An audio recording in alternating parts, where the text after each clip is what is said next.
పెళ్లి పుస్తకం. నీతో ఇదే సమస్య, చెప్తే వినవు. ఏమైంది అత్తయ్య? చూడు బాబు, రేపు ఫంక్షన్కి ఏవో కావాలంట. పనులు చేసుకుంటున్నా ఆపించి మరీ తీసుకెళ్తుంది. నేను రాను అంటున్నా వింటం. ఎవరైనా తోడుగా వస్తే తొందరగా షాపింగ్ అయిపోతుందని చెప్పాను. దానికి కూడా కంప్లైంట్లో నందుకు చెప్పాలా? ఇదంతా ఎవరికోసం చేస్తున్నాను? మన సాక్షి కోసమే కదా. అలా అని కాదే, నేను కూడా నీతో వస్తే పని మొత్తం భారతి గారి మీద వదిలేసినట్టు అవుతుంది. అందుకే రాను అని చెప్తుంటే నువ్వేమో అర్థం చేసుకోవటం లేదు. పోనొక పంచే, నీకేం కావాలో లిస్టు రాసి నందుకివ్వు. నందు వెళ్ళి తీసుకొస్తాడు. నందు ఇప్పుడే ఆఫీస్ నుంచి వచ్చాడు. మనం చేయాల్సిన పనులు తనకి చెప్పడం ఎందుకు? ఎవరు వద్దులే, నేను ఒక్కదాన్నే వెళ్తాను. ఉండబీ, ఒక్కదానివే వెళ్ళొద్దు.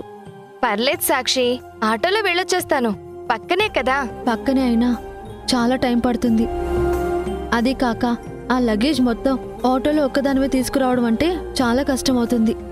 కష్టమేముంది సాక్షి, నీకోసం చేసే ప్రతి పని నాకు ఎంతో ఇష్టం. నీకిష్టమే అయినా నీ ఒక్కదాన్ని పంపడం నాకు కష్టంగా ఉంటుంది. నీతో పాటు ఈయన కూడా వస్తారు. మీరిద్దరు వెళ్ళి కావలసినవి తీసుకురండి.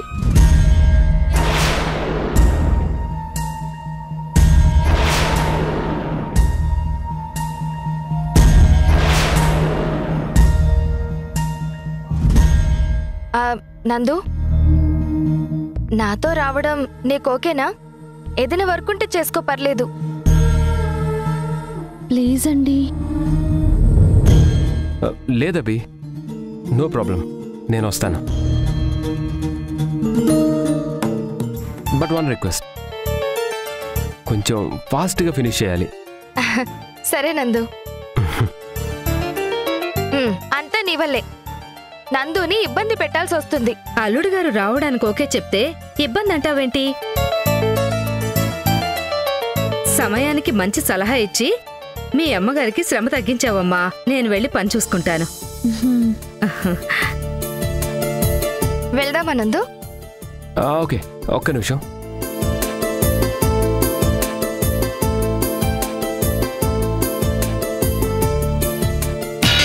నీ మొగుణ్ణి నా వైపుకు తిప్పుకోవాలని నేను ప్లాన్ చేస్తే అది తెలియక తింగర్దాన్లా చెయ్యి ఊపుతున్నావు. నీలాంటిది ఉన్నంత కాలం నాలాంటి వాళ్ళ ఆటలకి అదుపే ఉండదు. వెళ్దాం. బాయ్ సాక్షి. బాయ్. వెళ్ళొస్తాను.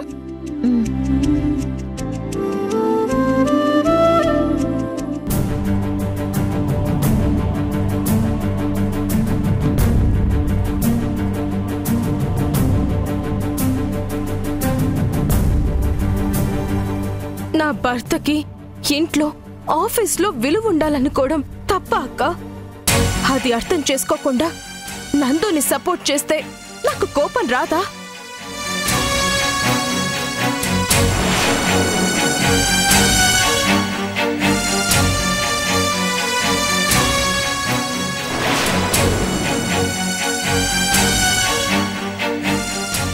ఇదేంటి, అక్క ఫోటో చూసి ఫీల్ అయిపోతుంది. దీని మైండ్ అక్క మీదకి తిరిగితే నేను చెప్పేవన్నీ అబద్ధాలు, చేసేవన్నీ మోసాలు అని తెలిసిపోతుంది. అలా జరగకూడదు.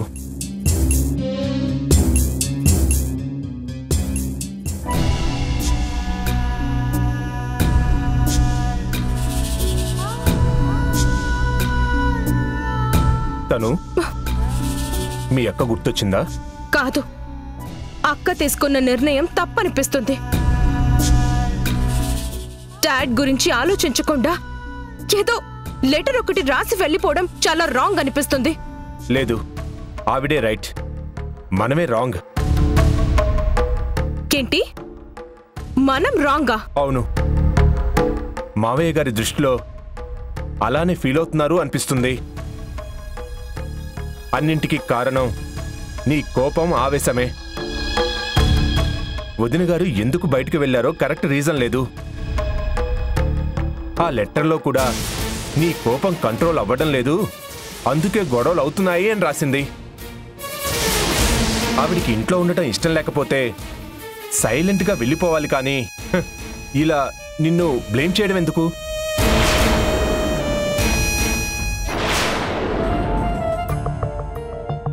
మీ అక్క బయటికి వెళ్ళిపోవడం వల్ల మావయ్య గారి ప్రేమ మొత్తం ఆవిడ మీదే ఉంది.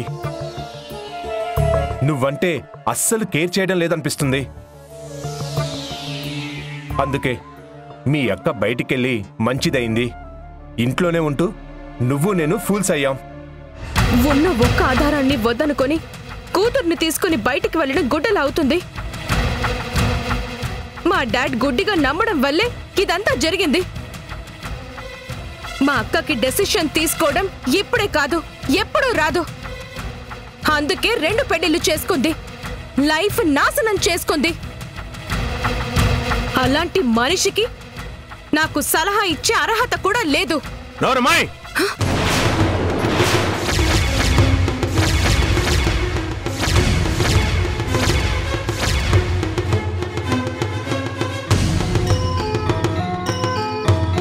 ఇంకొక మాట నా పెద్ద కూతురు గురించి తప్పుగా మాట్లాడితే ఏం చేస్తానో నాకే తెలియదు. దాని తలరాత కొద్దీ జీవితంలో ఎన్నో పొరపాట్లు జరిగాయి. అదృష్టానికి దూరమై ఎన్నో కష్టాలు అనుభవించింది. అంతేకాని తెలిసి ఏనాడు ఏ తప్పు చేయలేదు. నీహారిక నీకు సలహా ఇవ్వడం కాదు, తన మంచితనం గొప్ప గుణంతో పోల్చుకునే అర్హత నీకు లేదు.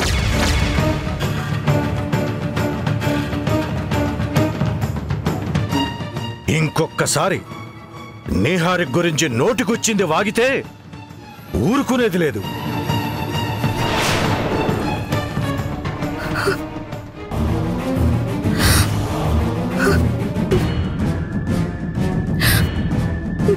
మావయ్య గారికి ఇంత కోపం వచ్చిందేంటి? ఇదంతా వదిన గారి మీద ప్రేమేనా? అవును, అంత దాని మీద ప్రేమే. చిన్నప్పటి నుంచి ఎప్పుడూ నా మీద సీరియస్ అవ్వలేదు. తెలియక తప్పు చేస్తే ప్రేమగా నెమ్మదిగా చెప్పేవారు. అలాంటిది ఇప్పుడు మా అక్క వల్ల ప్రతిరోజు తిట్లు తినాల్సి వస్తుంది.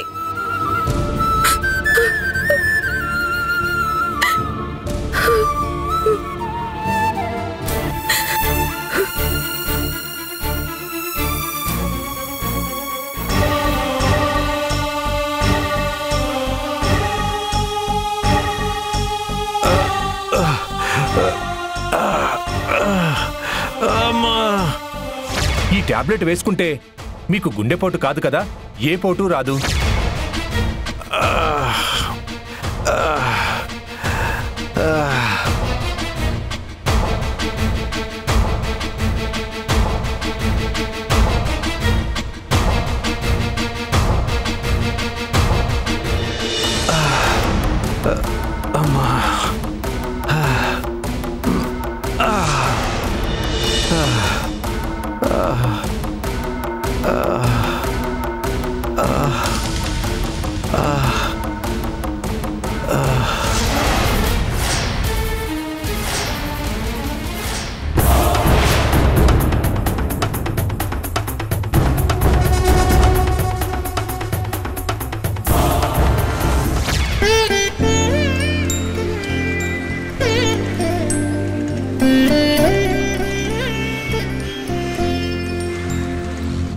ఇటు పర్లేదు, ఏం కాదు. అయ్యో పర్లేదు, ఇవ్వు, బరువుగా ఉన్నాయి కదా.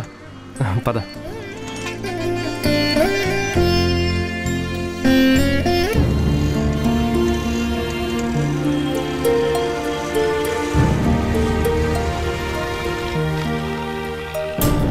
నీ వెనక పడుతున్న నా అడుగులు ఇప్పుడున్న జీవితాన్ని, మనుషుల్ని చెరిపేసి మన భవిష్యత్తుని మార్చేస్తాను.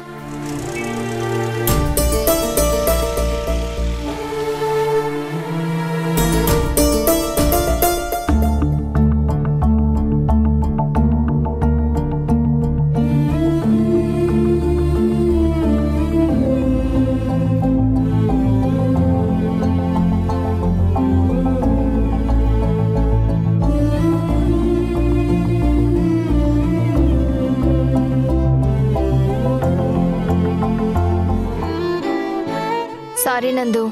ఎక్కువసేపు వెయిట్ చేయించినట్టున్నాను. ఎక్కువసేపు కాదు, నేను ఎక్స్పెక్ట్ చేసిన దానికన్నా చాలా ఎర్లీగా వచ్చావు. నిజం చెప్తున్నావా లేక సెటర్ వేస్తున్నావా? నీ మీద సెటర్ ఎందుకు వేస్తాను? నిజమే. నందు, నిన్నొకటి అడుగుతా, నిజం చెప్తావా? నువ్వేం అడిగినా అబద్ధం చెప్పడానికి, కావాలని దాయడానికి ఏం లేవవి. ధైర్యంగా అడుగు. నేను చేసిన తప్పులన్నీ నువ్వు మనస్ఫూర్తిగా క్షమించావా లేక చచ్చిపోయే ముందు తప్పదు అనుకున్నావా? నటించడం నాకెప్పుడూ రాదు. నచ్చితే డైరెక్ట్గా చెప్పడం, నచ్చకపోతే సైలెంట్గా ఉండడమే నాకు తెలుసు. నీతో మాట్లాడడం స్టార్ట్ చేసిన రోజునే నేను క్షమించాను అభి. సాక్షికి సాయం చేసే ప్రతి పనిలో, ప్రతి మాటలో నీలో మార్పు కనిపించింది. అలాంటిది నిన్ను అనుమానించడం అంటే నా సాక్షిని అనుమానించినట్టే. నేను ఇలానే ఉండుంటే నువ్వు నన్ను దూరం చేసుకునేవాడివి కాదు కదా? నేను దూరం చేసుకోవడం కాదు, నువ్వే దూరం అయ్యేదానివి కాదు. ఇప్పుడు గతాన్ని తోకోవడం వల్ల కొత్తగా ఒరిగేదైతే ఏమీ లేదు. తవ్వుకోవడం అని కాదు, జస్ట్ నా మనసుకు తోచింది చెప్పాను. దానివల్ల నువ్వు హర్ట్ అయి ఉంటే నన్ను క్షమించు. క్షమించేంత తప్పేం కాదులే అభి. ప్రతిసారి సారీ చెప్పాల్సిన అవసరం లేదు.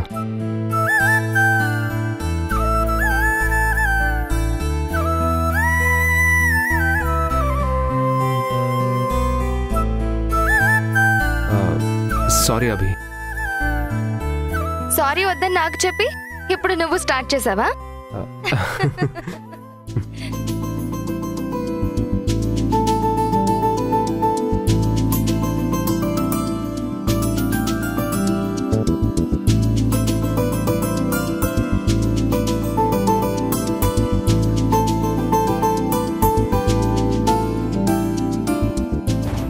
సాక్షి మన మధ్య లేకపోయినా నీ మనసులో ఉందని తెలుసు.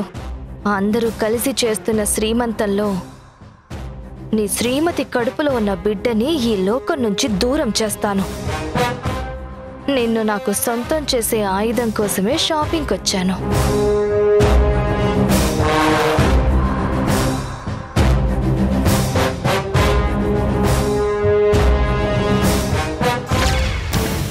మన చేతికి మట్టంటకుండా ఒక వికెట్ పడిపోయింది. ఇక మిగిలిన టికెట్ని నేను తీసుకెళ్ళిపోతాను. అప్పుడు హరిప్రసాద్ బతుకు భవంతిలో బికారి. వావ్, టైటిల్ అదిరింద్ర చందు. వాడి ఫ్యూచర్ ఇంకా అదిరిపోతుంది. తనూజ మైండ్ని ఎంత ఇన్ఫ్లుయెన్స్ చేశానంటే అక్క గురించి ఎప్పుడు అనని మాటలు అంటుంది. చాలా నీచంగా మాట్లాడుతుంది. నా పెళ్ళామనే మాటలు నిహారిక విన్నదంటే తల గోడకేసి బాదుకొని చస్తుంది. నిహార్కి ఎక్కడికి వెళ్ళిందో ఏమైనా తెలుసా? అది ఎక్కడికి పోతే నాకేంట్రా? ఏ గంగలో దూకితే నాకేంటి? ఆ కుటుంబం చెల్లా చెదురు కావాలి. హరిప్రసాద్ ఒంటరిగా కూర్చొని ఏడవాలి. అదే నా టార్గెట్. టాబ్లెట్లు ఏవో మారుస్తానని చెప్పి మార్చావా? జస్ట్ మార్చడమే కాదు, ఆల్రెడీ మా మామ వేసుకోవడం కూడా స్టార్ట్ చేశాడు. గుండె దడగా ఉన్న ప్రతిసారి తగ్గుతుందని వేసుకుంటాడు, కానీ వాడు మింగేది శుద్ధపొడి అని ఊపిరి ఆగే వరకు తెలీదు. అంటే హరిప్రసాద్ని చంపేస్తావా? వాణ్ణి అంత సులువుగా చావనివ్వను. చావు అంచుల వరకు తీసుకెళ్లి నరక యాతన ఎలా ఉంటుందో రుచి చూపిస్తాను. ఇంటి ఆడపడుచుని ఏడిపిస్తే ఎవరికైనా ఇలాంటి శిక్షే పడుతుందని ఎన్ని జన్మలెత్తినా మర్చిపోకుండా చేస్తాను. నేను, మా అక్క, మా అమ్మ అనుభవించిన కష్టాలతో పోలిస్తే నేను విధిస్తున్న శిక్షలు చాలా చిన్నవిరా. అందుకే తీవ్రత పెంచుతున్నాను. తండ్రిగా ఆ మనిషికి గుండె కోత రుచి చూపిస్తున్నాను. ఆల్రెడీ నిహారిక పోయినందుకు సగం చచ్చాడు. తనుజ కూడా ఇల్లు ఖాళీ చేస్తే జీవోత్సవంలా మారిపోతాడు. నాకు డౌట్ రా చందు. తనూజ ఎప్పుడు ఆస్తిలో సగం నాదే, ఆఫీసు సమాన హక్కులు ఉన్నాయంటుంది. అలాంటి తనని నువ్వు బయటికి ఎలా తీసుకొస్తావురా? దానికి కూడా ఒక ప్లాన్ వేశాను. నా మీద పెంచుకున్న పిచ్చి ప్రేమనే ఆయుధంగా వాడతాను. ఏంట్రా ప్లాను? అన్నీ ముందే చెప్పేస్తుంటే నీకు థ్రిల్లేముంటుందిరా. అందుకే ఈసారి కొన్ని దాస్తూ థ్రిల్లర్ మూవీలాగా నీకు మంచి ఎంటర్టైన్మెంట్ ఇస్తా.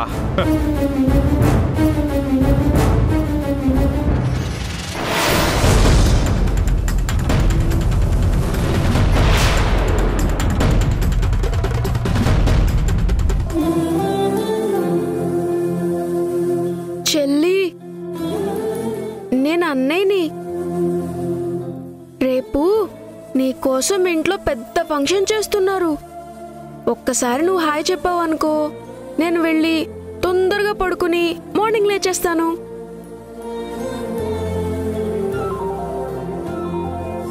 మాట్లాడు చెల్లి, ప్లీజ్ అమ్మా. చెల్లి ప్లీజ్ చెల్లి మాట్లాడు. ఏం చేస్తున్నావు సిద్ధు? చెల్లి ఎప్పుడు గుడ్ నైట్ చెప్తుందా అని వెయిట్ చేస్తున్నాను పప్పా. Baby movements తెలుస్తున్నాయా? అవునండి, ఈ రోజే స్టార్ట్ అయ్యాయి. నిజమా? హా. నన్ను కూడా చూడండి. ఏం చూస్తావు? నాకే హాయ్ చెప్పలేదంటే నీతో అస్సలు మాట్లాడదు. ఒక్కసారి ట్రై చేస్తాను సిద్ధు, ప్లీజ్. సరే.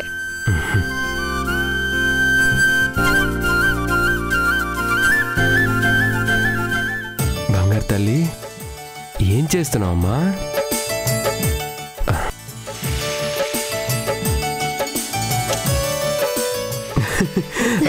కదిలింది Siddhu, కదిలిందిరా.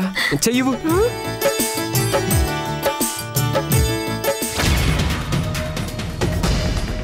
This is very bad చెల్లి.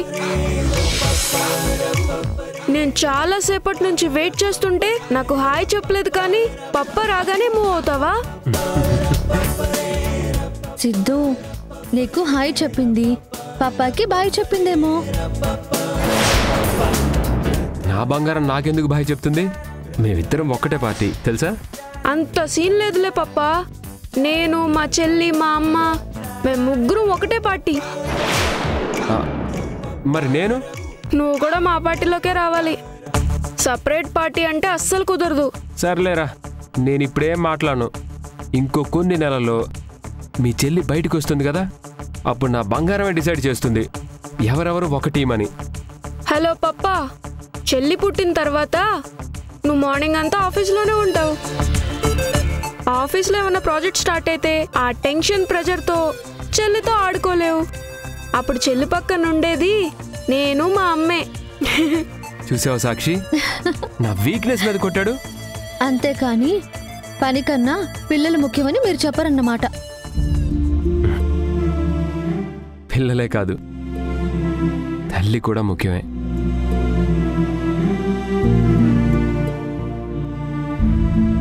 బీపీ టాబ్లెట్ వేసుకున్నావా? నిన్నటి నుండి కంట్రోల్లో ఉంది కదండి. డాక్టర్కి కాల్ చేసి మాట్లాడితే అవసరం లేదని చెప్పారు. గుడ్. నువ్వు ఇదే స్టేటస్ మెయింటైన్ చేయి, అప్పుడు బిడ్డ నవ్వుతూ పుడుతుంది. పురిటి నొప్పుల కన్నా బిడ్డ నవ్వు చూసిన హాయే ఎక్కువగా ఉంటుంది.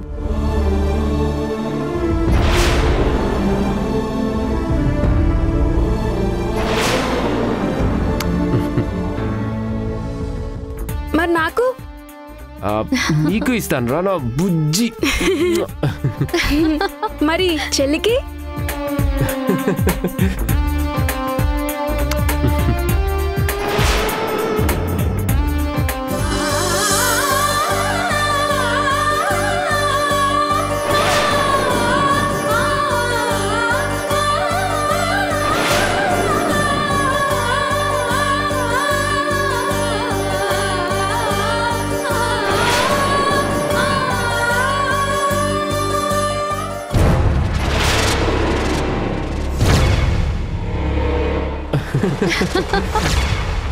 వాళ్ళ నవ్వులు, ఆ ముద్దులు చూసి నేను తట్టుకోలేకపోతున్నాను.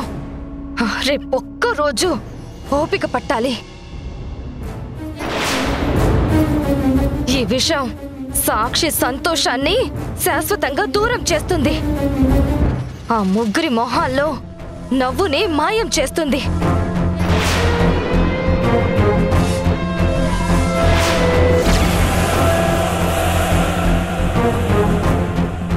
మీరు ప్రతిసారి నాదే తప్పని మాట్లాడుతున్నారు.